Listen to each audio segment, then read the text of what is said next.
हम लोग यूनह भी समझ लिए थे, युवन शब्द। अब अगला है अरवन। तो जैसे युवा बना वो इसी प्रकार से अरवा बन जाएगा, कोई दिक्कत है? अरवा आहे अरवन। अब इसमें अरवंतो बना रहे हैं तो इसको देखना है।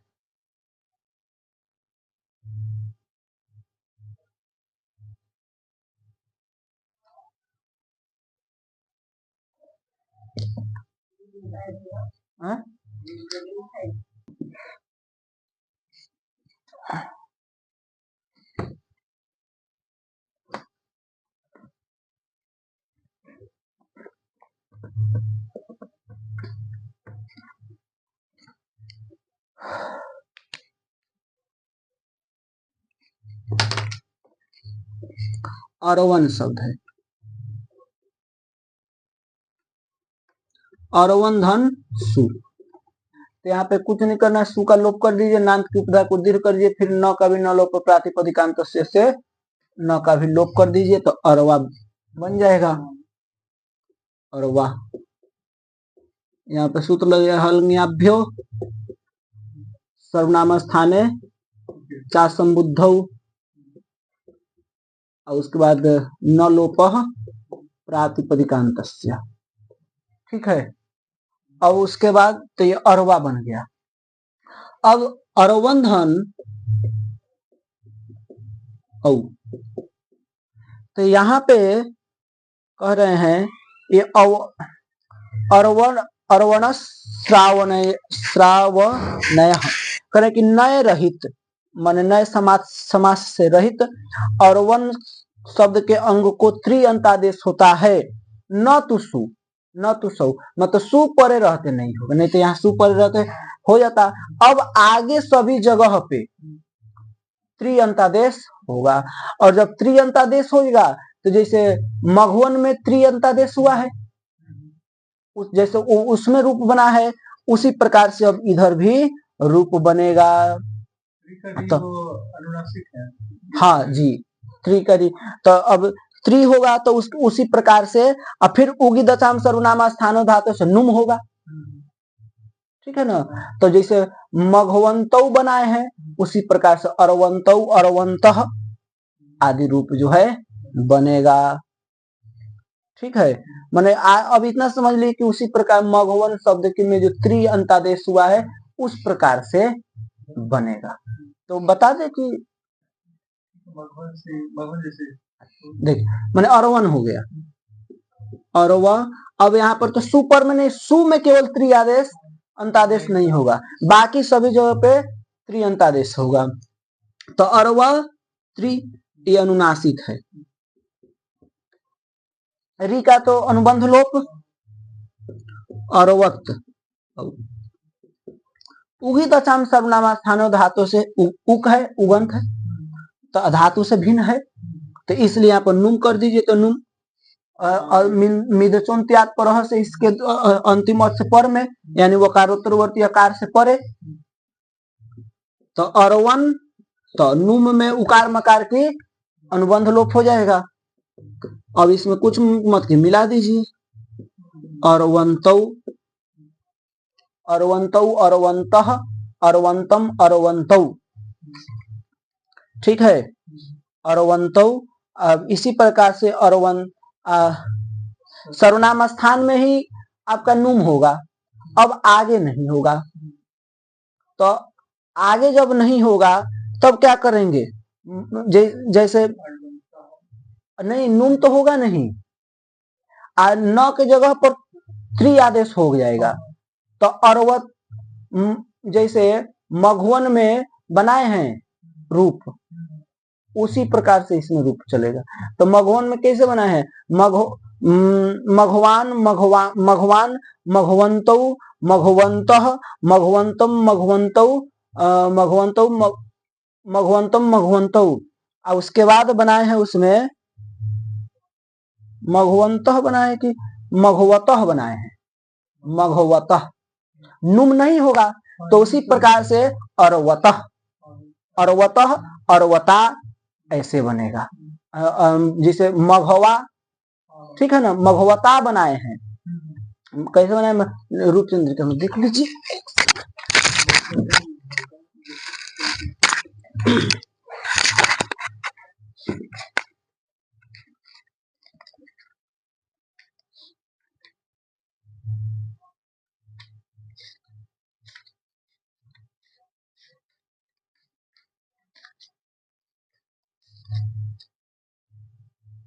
वैसे ही अर्वता नुम नहीं हुआ तो त्रि को केवल तो अर्वत हो करके रूप मतलब कि प्रत्यय को मिलाते चलेंगे।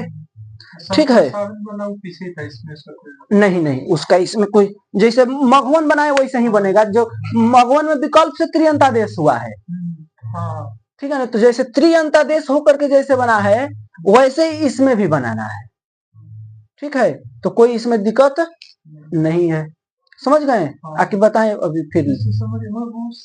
संप्रसारण का यहाँ स्कोप नहीं, मतलब संप्रसारण इसलिए नहीं किया है, संप्रसारण वो सूत्र कहता ना, वो सूत्र देखिए क्या कह रहा है,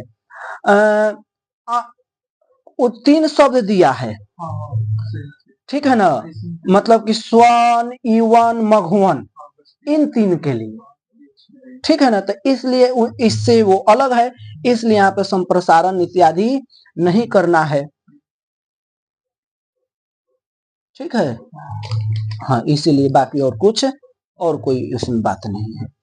तो अरवंत अरवंत अरवद्भ्याम त हो जाएगा, त को द हो जाएगा, झलाम जसुंद, अरवद्भ्याम अरवद्भी अरवद्भ्य अरवत्सु बन जाएगा, द भी होगा फिर खरीच हो जाएगा, पहले झलाम जसुंद फिर खरीच से तो कर देंगे तो अरवत्सु। अब देखिए, अब अगला शब्द है पथीन, मथीन आदि है, तो इसको बता दे रहे, पहले इसको कर देखिए। अब है पथीन शब्द, पथीन, मथीन और रिभुक्षिन सब एक ही जैसा है, तो पथीन,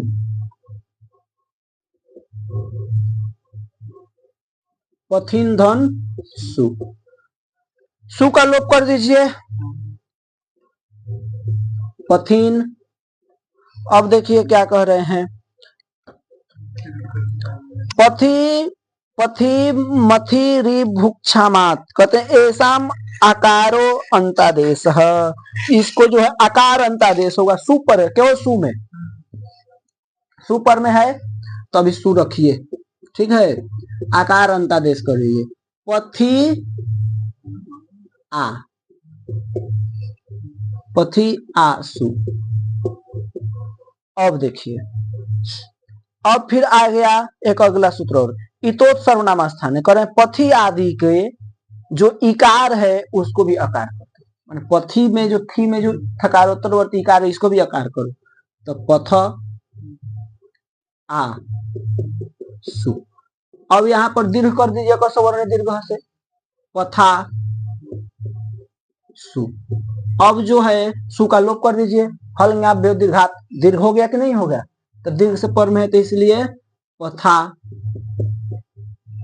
सु का भी लोप करिए। तो क्या अभी नहीं, अभी भी मत कीजिए, अभी भी सु को रखिए, अभी एक और सूत्र लग रहा है, थोन थ करें, पथी, पथी मथो मथोस्थस्य थादेश, माने पथी और मथी को, इसमें रिभुक्षिन का नहीं होगा, पथी और मथी में जो थ है उस थ को क्या कर दिए, अंथ आदेश कर दीजिए, थ को क्या करें अंथ, तो ये हो जाएगा पंथा,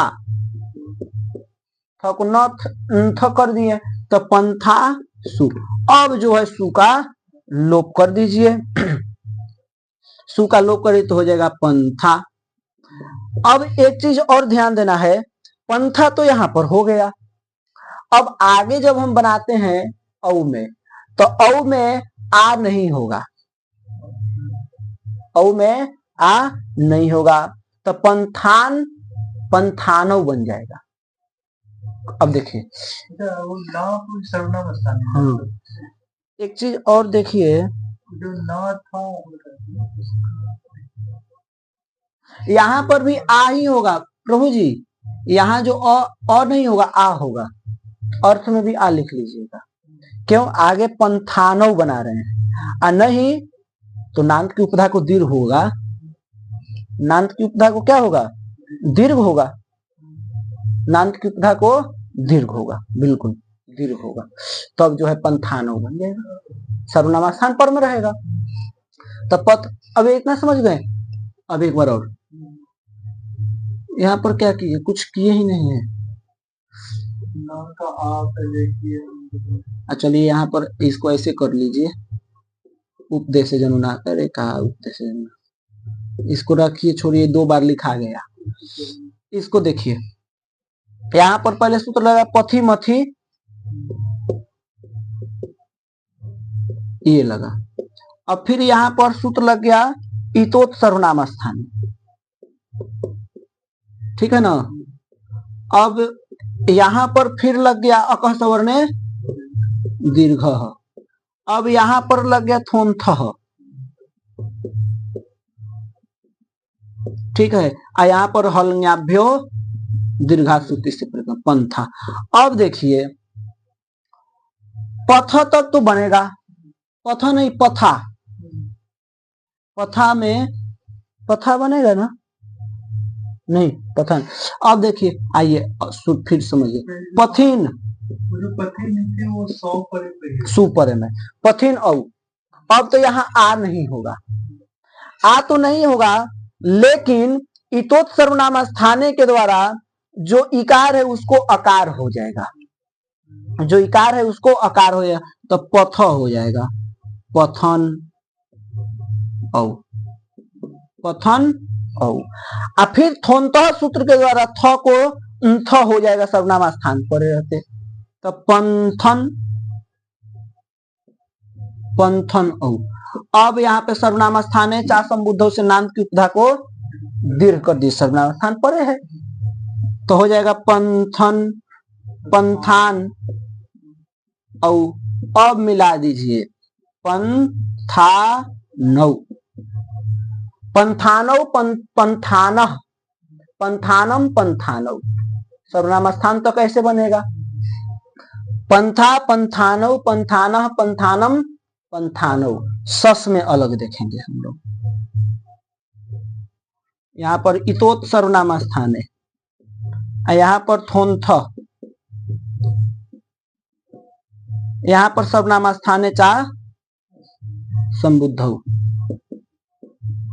यहाँ पर वर्ण सम्मेलन मिला दे, पंथानव। अब आइए मान लीजिए पथीन धन अस, सस का अस,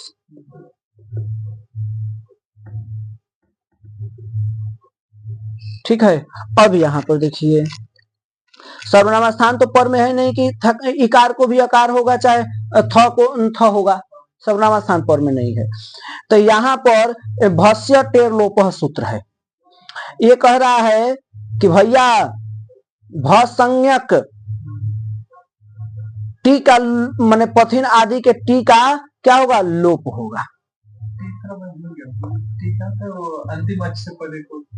अचोन्त्य आदि टी, अचो के मध्य में जो अंत्य अच, वह है आदि में जिसके, उस समुदाय की टी संज्ञा होती है। तो अचो के मध्य में अंत्य अच कौन है? ई, और वह किसके आदि में है? तो न के आदि में है, न के आदि में है, तो वह समुदाय टी संज्ञक है, यानी इन की टी संज्ञा हो जाएगी। तो उस टी संज्ञा की इन की, तो इनका क्या हो जाएगा? लोप हो गया। भ संज्ञा, क्योंकि भ संज्ञा इसकी हो जाएगी, स्वादिष्व सर्वनाम स्थान से आजादी, सर्वनाम स्थान को छोड़ करके जो आजादी होगा उसकी भ संज्ञा, हलादी होगा उसकी पद संज्ञा, यची भम से भ संज्ञा, स्वादिष्व सर्वनाम स्थान से पद संज्ञा, ठीक है। तो अब इसके इनका लोप कर दीजिए, तो पथ, पथ अस, अब मिला दीजिए पथ। इसी प्रकार से आगे प्रत्येक आजादी प्रत्यय में बनाना है। भस्य टेर लोपह, यहाँ पर मिला दीजिए, ठीक है, पथ। अब इसी प्रकार पथ आ पथा, पथ ए पथे, पथ अस पथ, पथ अस पथ, पथ ओस पथो, पथ आम पथाम, पथ ई पथी, पथ ओस पथो। लेकिन अब पथिन अभ्याम जब आएगा तो वहां पर क्या बना है, न का लोप कर दीजिए केवल। स्वादिष्ट सर्वनाम से पद संज्ञा और न लोप प्रातिपदिक अंतस्य से पद संज्ञा, पद होने के कारण लोप हो जाएगा, तो पथिभ्याम पथि भी ऐसे रूप जो है बन जाएगा। कोई दिक्कत है? और इसी प्रकार से मथिन भी बनेगा, रिभुक्षिन भी बनेगा। तो रिभुक्षिन में एक चीज ध्यान दीजिएगा, जहां थ उसमें तो थ है नहीं, तो उसका रूप कैसे चलेगा? तो रिभुक्षिन और उसको आकार अंतादेश कर दीजिए, रिभुक्षी आ, रिभुक्षी आ, सु पर रहते तो रिभुक्षी आ, सु का लोप कर दीजिए।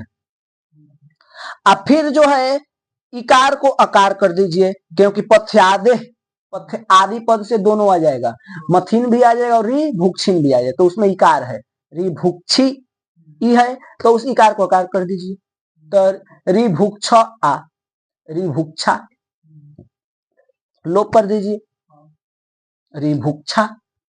अब इसमें न थ हो गया ना, लेकिन उसमें तो थ है नहीं, तो उसमें केवल रिभुक्षा, रिभुक्षा।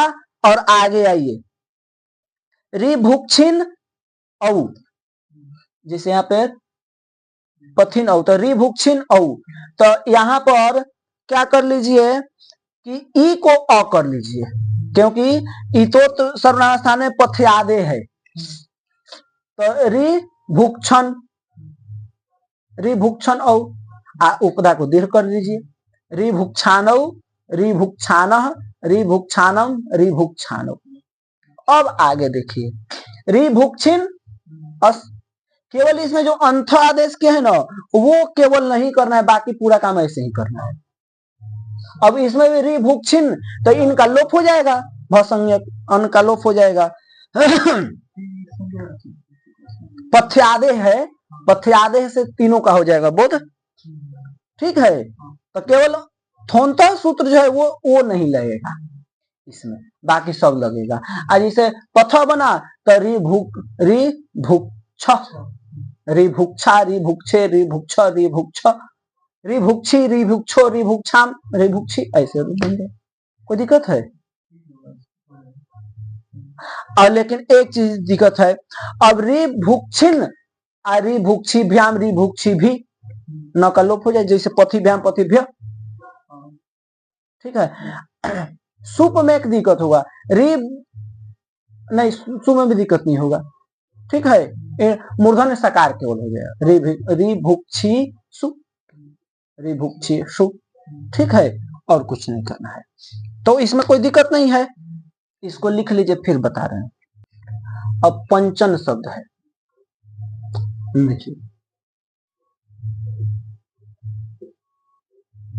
पंचन, अब पंचन मतलब 5, तो ये तो बहुवचनांत होगा केवल, तो पंचन अस, जस का अस। तो देखिए यहाँ पर एक सूत्र है, सणांता सट, सकारांत और नकारांत संख्या और सट, इनकी क्या होती है, सट संज्ञा होती है। तो सट संज्ञा होने के कारण षड्भ्यो लुक सूत्र पढ़े हैं पीछे, षड्भ्यो लुक, सट संज्ञक से परे जस और सस का क्या होता है, लुक हो जाता है, तो उसका लुक हो जाएगा। और जब लुक हो जाएगा तो न का भी न लोप प्रातिपदिकांतस्य से उसका भी लुक हो जाएगा, तो पंच पंच ही बच जाएगा, ठीक है। अब देखिए, तो पंच पंच, पंचन भी न लोप प्रातिपदिकांतस्य से नकार का लोप, पंच भी सकुरुत विसर्ग, पंचन धन भ्यस, पंच न का लोप, पंचभ्य पंचभ्य पंचभ्य, पंचन धन आम, पंचन धन आम, तो यहाँ पर पंचानाम, ठीक है ना, नाम की उपधा को दीर्घ कर दीजिए, इससे होगा नोपधाया से, नाम की उपधा को दीर्घ कर दीजिए, तो पंचान और आम, आम नामी पड़े रहते, नांत की उपधा को दीर्घ। पंचन आम, अब यहां पर एक सूत्र है प्रभु जी, षट चतुर्भ्यश्च, पीछे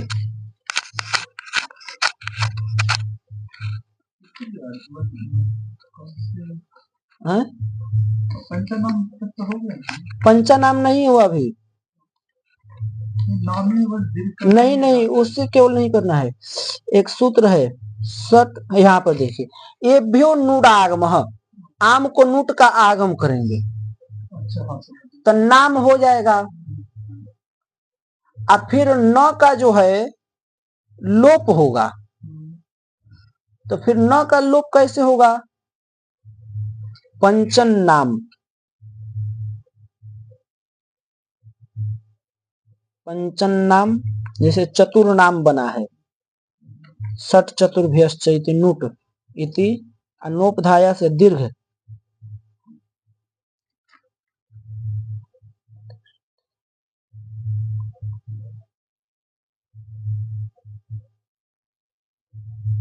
हाँ अस्वाद, हाँ ठीक है, नाम होने के बाद वो हलादी हो जाएगा,